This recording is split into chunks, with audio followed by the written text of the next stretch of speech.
This is the Fantasy Alarm NBA DFS show with John Impemba and James Grande.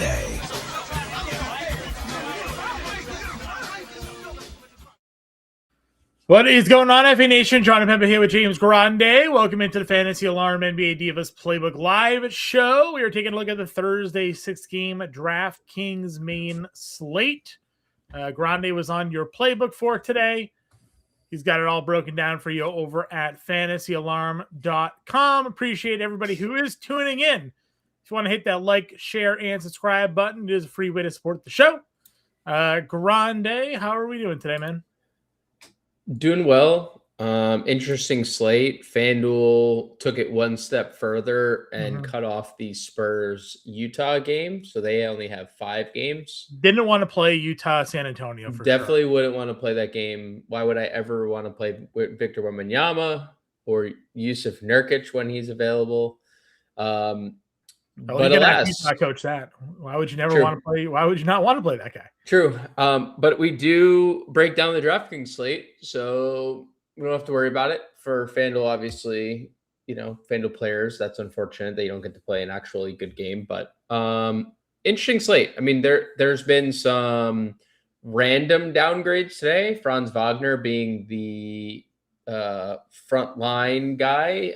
Julius Randle with the downgrade in Dream Spot. That would obviously shift a ton of how we view Minnesota as a collective. So the Washington situation is absurd, and they are getting a ridiculous amount of ownership today, and warranted, because there's not, kind of like yesterday, like there's not a lot of really good value as it currently stands. So, it's another situation that I understand, but it's an interesting slate. And before we get into it, John, I just want to reiterate something that I talked about in the Discord last night.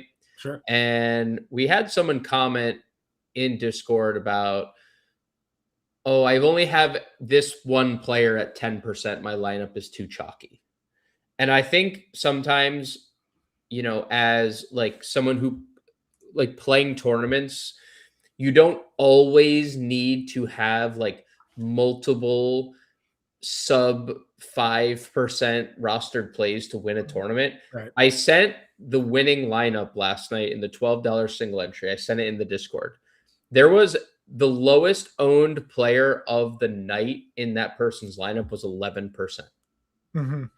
So you don't always have to find a 1% gem. That's not a bad thing. No. But don't ever feel like, if you like a roster construction that you've put together, don't make it a priority to get off of that just because this player's chalky and this player isn't. You can still win a lot of money having just one differentiating piece. I just wanted to say that, and it just, seeing that comment really made me think about the way I view these small, how we keep getting games cut off and how they keep continuing to be smaller. So I just wanted to comment there, Washington, because Washington does make the slate easier, right?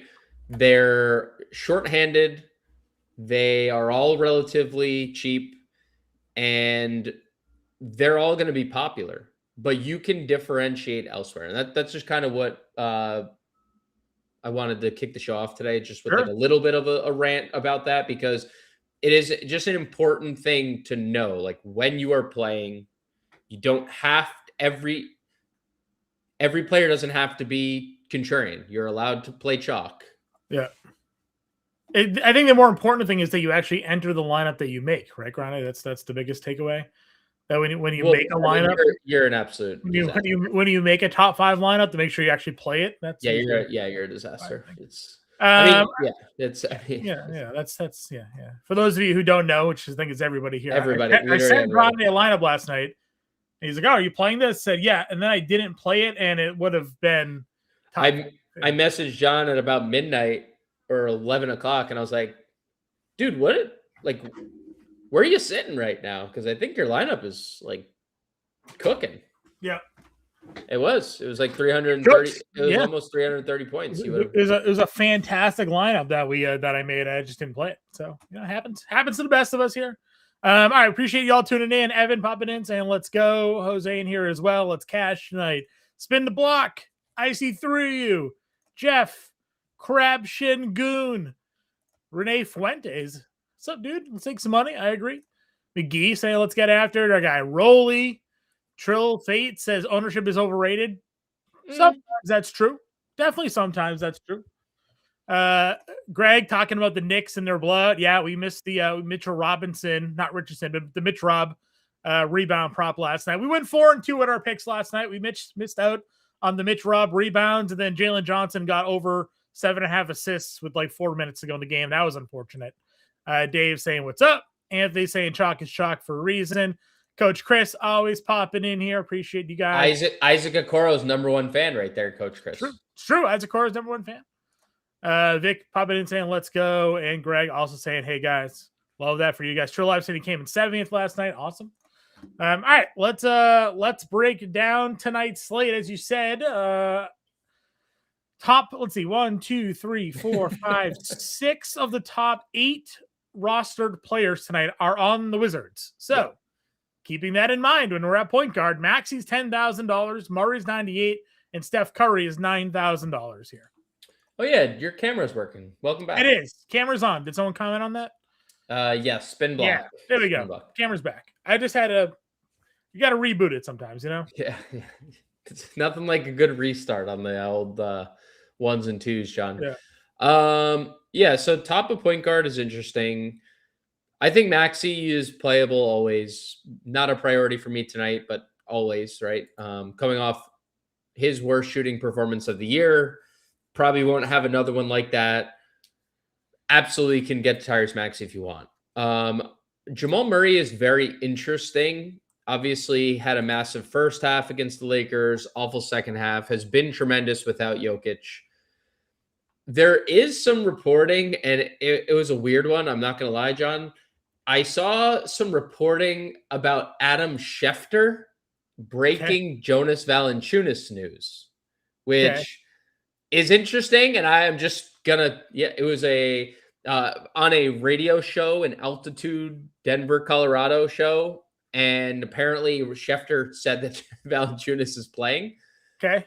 So I don't know if Shams is just his source, and he went into that show talking Broncos and then ended up talking like, hey, Valanciunas is back. But the numbers for Jamal don't look as good with Valanciunas.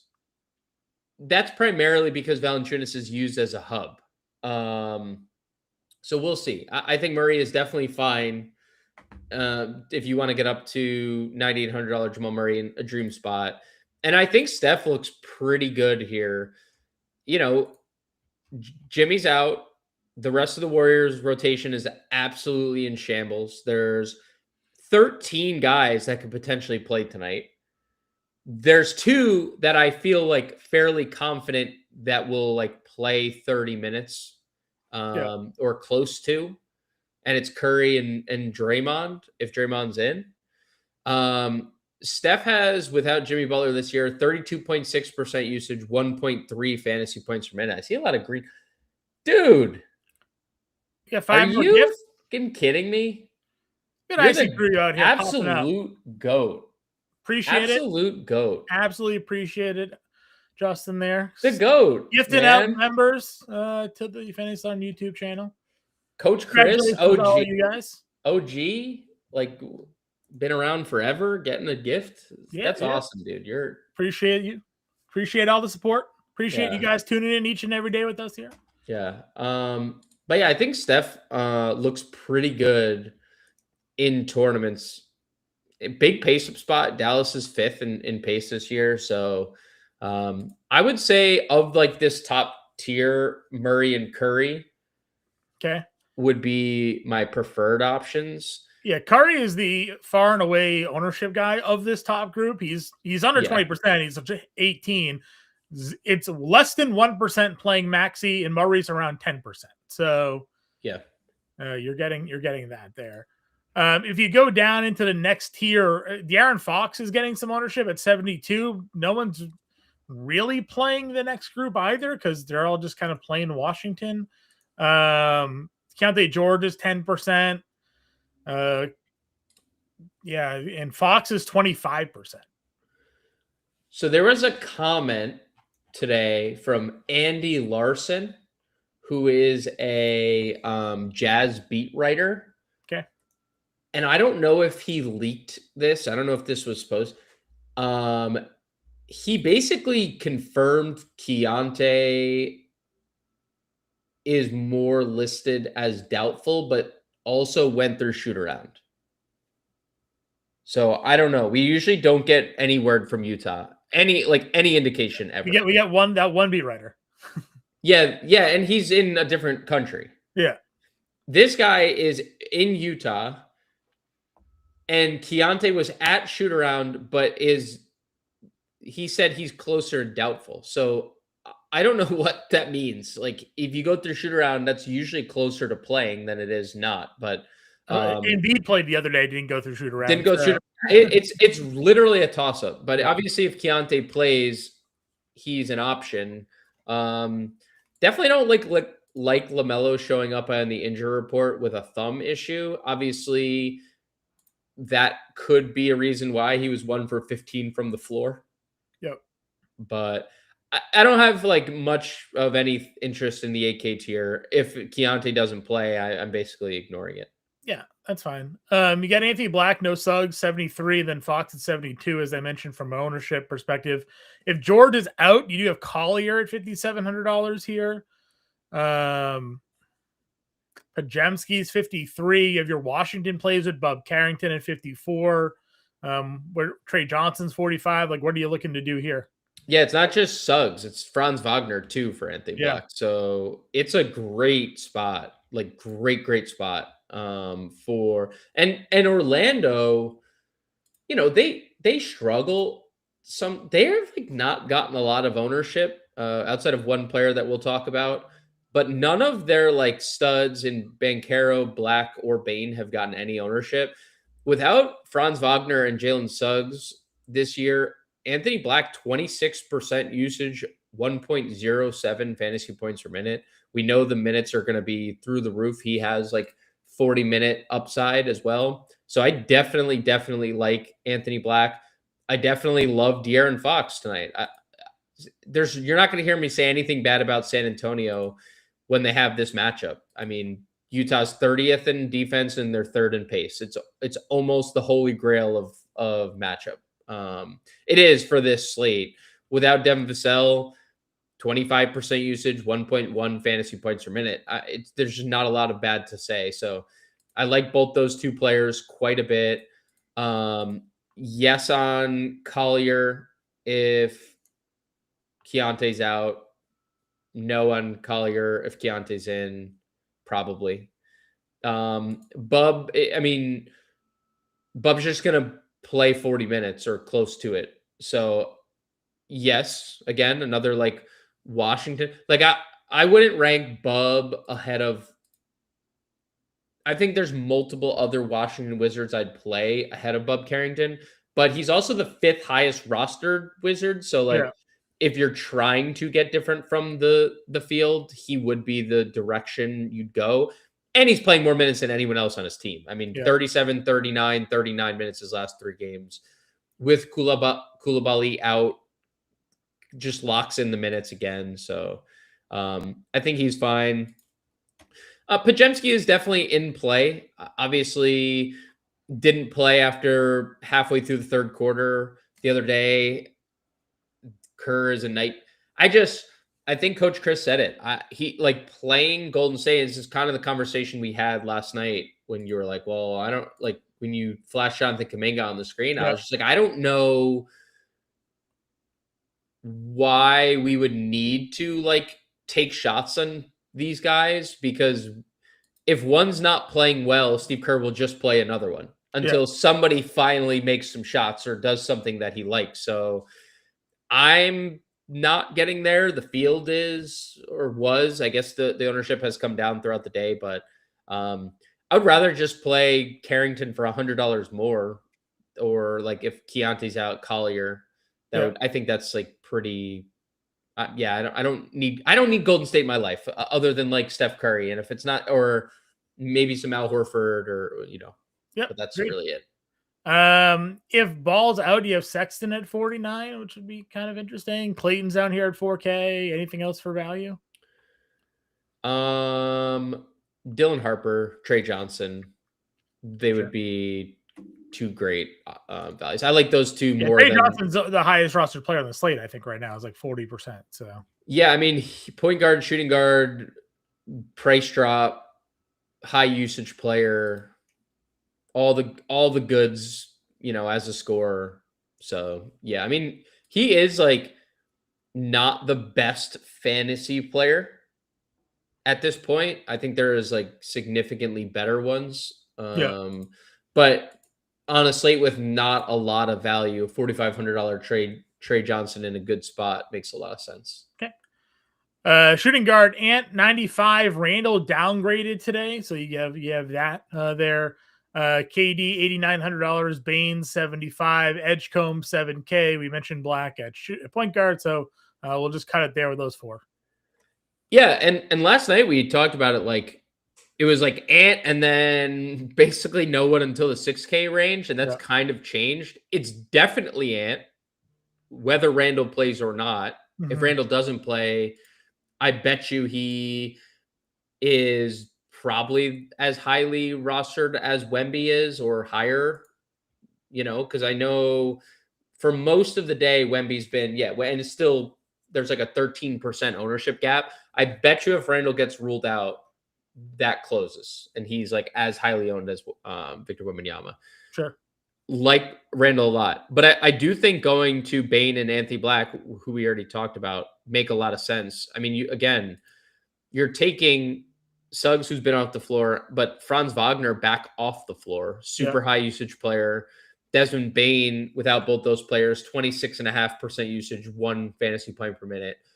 Another guy who can play upwards of 40 minutes. And like we've seen kind of throughout the year, has a massive ceiling. Like if he's going offensively, he can break a slate. It's happened multiple times. So I think Durant is probably the odd man out here, because it's the same thing again. Like Alperen Şengün is the focal point of their offense, and Kevin Durant's a shot for hire, and 8,900 is probably a little too expensive for him. So yeah, I think Edwards, Bane, and Black are the three that I'm prioritizing there.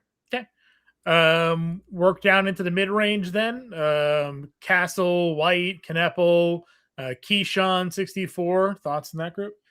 Yeah, I think Castle, because the matchup, there's a ceiling naturally. Kobe White is playing well. Josh Giddey's is returning tonight. So like, what does that do for Kobe on the ball? It obviously hurts. Josh Giddey's a high usage player. If I would be interested in Knipple if LaMelo ends up sitting, and we'll know because of the 7 p.m. game. I have a ton of Keyshawn George interest tonight. I don't know if I think he's my favorite Wizard. I think he's my favorite Wizard.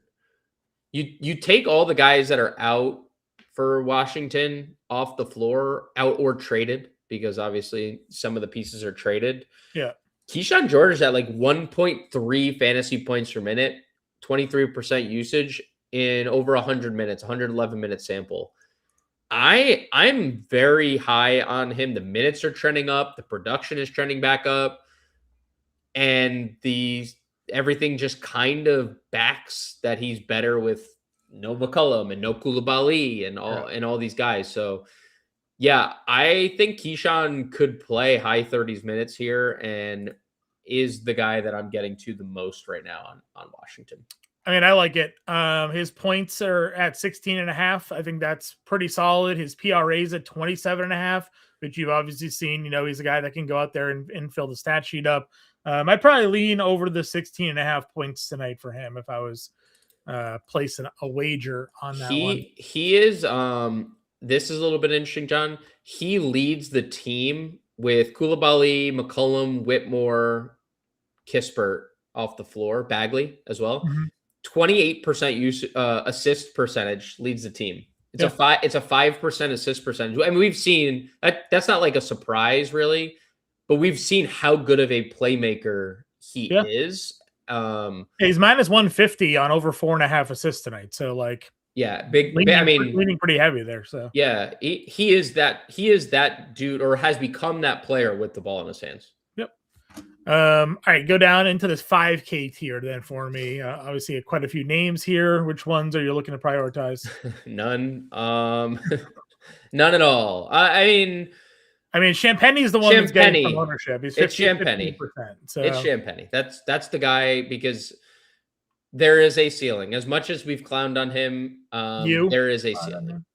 Yes, I would. Yes, okay. I play Champagny way more than you do. So well, it wasn't working out for you until last month, and I give him his flowers. Okay. He has shot the lights out of the ball for the last month. So yes, if he gets going again, Oubre will start if there's no Paul George. Like, that's fine. I don't have like a ton of interest if Paul George plays. We just got the Paul George is still questionable tweet. Yeah. So that would probably be the only other thing I'd entertain here in the 5K range. This is another position where we've already talked about basically everything that Trey Johnson and Dylan Harper are getting ownership. Obviously, they have dual positional eligibility, so we hit him at point guard as well. But again, if Keontae got ruled out, you'd also have Clayton in that conversation and things like that. So, and if Ball got ruled out, Sexton here as well at 49 would be in that conversation. Yep. Small forward then. Again, a lot of guys that we've touched on. Your highest rostered small forward today is the other Champagny, Justin at $4,700. Brandon Miller is 15%. He's probable for today, but obviously if Ball gets ruled out, we like that a lot more for him there. How are you taking a look at small forward this evening? Yeah. Tough position today. Had Noah Penda with 34%. Yeah. So I think Noah Penda is interesting. I don't know what they're going to do. I said in the playbook, I think they're going to start De Silva over Penda, but I was looking through the last 4 games Franz Wagner missed. Noah Penda played 27 plus minutes. He also capped at 38 during that stretch. So between 27 and 38 minutes, Noah Penda played in the final 4 games Franz Wagner missed leading up to the injury. So the field is sharp on that one. I do think there is a lot to like about Noah Penda. First round draft pick, skilled big, who's good rebounder, can shoot the basketball a little bit. Would probably need him to start to feel comfortable about the minutes, but yes, the minutes have been there in the previous games that Wagner missed. I think Miller is the first spend up I'd get to. We just saw, like, he's always 1 quarter away from breaking a slate. We saw it last night. He didn't break a slate, but he got you back to value. Yeah. He scored 2 actual points at the halftime. He then ended the third quarter at 19. I mean, because he just does that. Like, offensively, he can just fill it up. So if there's no LaMelo, even if there is LaMelo, we saw. I mean, Miller is a very good play. I like Jaden McDaniels. I called him a safe pair of hands in the playbook today. The minutes are great on McDaniels, and in all these competitive games, you're seeing upwards of 35 minutes. The scoring production is obviously always what we've worried about Jaden McDaniels, but that's trending up. All the other peripheral stats are trending up. And the matchup is great. Big pace-up spot, bottom 10 defense, team that allows a lot of threes, all the stuff you'd want when you play Jaden McDaniels. Very safe. I'd be okay with PJ Washington today, indifferent about it, but he is like a very good basketball player on a team that plays really fast. I think Ace Bailey at 5,400 looks very good. Another guy who is starting, playing 30 minutes a night, is basically matchup proof. He is going to play in blowouts as well. We've seen a couple of rookies that start now around the league, like in New Orleans. We've talked about this with Fears and Derek Queen, but Ace Bailey is in that category too, where he starts and gets blowout run as well. So if this game were to get out of hand, like 5,400 for Ace Bailey, he could definitely pay off even if the game blows out. Okay. Other value plays for you. Again, we mentioned Champagny getting all of the ownership. Noah Pendy, you already highlighted. Anybody else, though, that you'd take a peek at? Yeah. Team Keldon Johnson forever and always. Back under 5K, which I love. His price was sky high after, some really big games. Hasn't been as consistent as he was earlier in the year, but he's always one blow up game away from breaking out. A little short-handed today without Cornette and Vassell. They've been running Wemby and Cornette together, so just there's extra minutes to be had. I don't know if they'd be comfortable doing that with Kelly O, or even if it's Sohan as the backup big today. I don't know if they would do that. They might just give a few extra minutes to Keldon too. There's room for high 20s minutes again for Keldon Johnson tonight. Elite matchup, good price. That would be the other guy. If De Silva starts, I'd be okay with it. $4,100, great matchup. He's still definitively the fourth or fifth guy. That's Noah Penda's problem as well. They're both the fourth or fifth guy in that starting lineup. But, the starter is at least appealing. Okay. Going on over then to power forward. We'll talk Şengün at center. You have Banchero at $9,300 as your top guy here. You mentioned earlier there was an Orlando player to talk about. I'm assuming this is the one you were highlighting. No, it was Noah Penda because I was talking about the ownership. He was the only one getting ownership. I was thinking about the big guys. So you have any interest in Banchero then?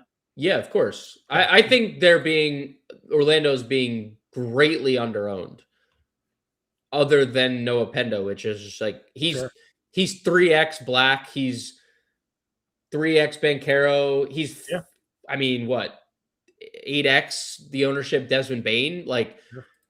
So it's interesting. I mean, Charlotte is bad defensively, baseline, right? That's just a comment. They're 20th in defensive rating. They don't really play fast, and that's kind of the problem. But we're down 2 starters in Jalen Suggs and Franz Wagner. Paolo, the price is up there and the consistency hasn't been as great as we'd want it to be. But yeah, I mean, he leads the team in usage rate. He's outside of Goga Batadze, outside their starters, he leads them in fantasy points per minute without Wagner and Suggs. 28.7% usage, 1.17 fantasy points per minute. So yeah, if Orlando's ownership stays where it's at, I'm definitely going to have some interest in all of the big 3, Paolo, Black, and Bane. Okay. From an ownership perspective here, again, we've talked Champagny, Penda, Chris Middleton's getting ownership. Draymond Green is almost 30%. You mentioned Keldon already, which leaves a lot of these guys in the mid tier under 20%. Is there a guy you want to highlight? Naz Reid's $6,200. If there's no, if there's no Randall, does that boost him for you at all? Yeah, of course. I was going to mention Randall. If Randall plays, I think he looks great. Midday downgrade obviously doesn't bode well to his favor, but if he does suit up for sure. I mean, he gets downhill. Chicago allows all their points in the paint. I would be all in on the Julius Randle stuff if he plays, and Naz Reid if he doesn't. Yeah. I mean, anything. If Julius Randle doesn't play, you can make a case for every Minnesota starter because they just play their starters boatloads of minutes. Mm-hmm. You don't have to worry about Rudy losing minutes because there's 3 bigs. Baron J would get minutes, but he's not taking minutes away from Gobert or Naz Reid. So Naz Reid would look amazing if there's no Randall, and so would Gobert when we get to center. So yes on Reid, and also yes on Randall if he's in. Aaron Gordon was getting a lot of ownership earlier. It's fine. I don't I'm down have a little bit, not a ton though. He was earlier, like big time earlier. 7,100 is, I think, a little bit too expensive for him. I would definitely take a look at Miles Bridges if LaMelo were to get ruled out. He's been bad, but if there's no LaMelo, that changes the equation here. That's probably it in the mid tier. I do like the Draymond play. The ownership doesn't scare me away. The price is pretty ridiculous. He's been still around a fantasy point per minute this year. Is he one of two Warriors you'd be willing to play today? Yeah, and Horford. So like 2.5. So Curry, Draymond, half a Horford. That would probably be like the amount of Warriors I'd get to. Yeah. Definitely like Draymond. And then the Washington stuff. I like Middleton tonight. I wish the ownership has come up a little bit since he got ruled in. The minutes are very interesting on Chris Middleton because they're trending in the right direction. Sure. And I didn't know if we'd ever get here. And then you look, it's a small sample. It's about 70 minutes. You look at with all the guys that are out, Chris Middleton is over a fantasy point per minute, 20% usage rate. 26% assist percentage for Chris Middleton with all those guys out. Like, kind of another situation where you see, okay, they have this point guard in Bub Carrington, and yet Keyshawn George and Chris Middleton are basically operating offense without those guys. So, yeah, I think Middleton looks great. And he's like, I think, what is he? The fourth highest rostered? Yeah, the fourth highest rostered Wizard tonight. So yeah, he's over 30% right now. Yeah, and there's 6 of them that are getting boatloads of ownership. But yeah, I like him a lot. Right. Anything else at power forward? Anything else at power forward? Can play Al here. Can play Penda here. Not Pemba. That's you in Pemba. No, that's it. Okay, center we go then. Wemby is your highest rostered center, $9,700. Yeah. Utah. Again, we've kind of highlighted this, even with the bad second half there against Houston. You're just kind of move on and recognize that he has Utah tonight. Yeah, it doesn't matter. Doesn't matter. Guy has an elite ceiling, 59 fantasy points in the 2 games. Probably you can always play him there. Sarr is number 2 in ownership today, 28%. We're always big team Alexander Sarr fans. Even if Valanciunas plays, it's better. Valanciunas is not a good defender, so fine going Sarr in the mid range. There is Şengün, there is Embiid in the 9K tier though. Do you find yourself looking in either direction because no one is going there today? You can. I don't prefer either of them to Wemby. Okay. But yeah, I think if you're trying to be different, that could be a direction you go. It could be different with Nurkic as well if Nurkic plays. Love Alex Sarr, as you mentioned. I think Rudy Gobert looks very good against this Bulls team who allows all the points in the paint. Rudy Gobert scores all of his points in the paint. I like Rudy as well.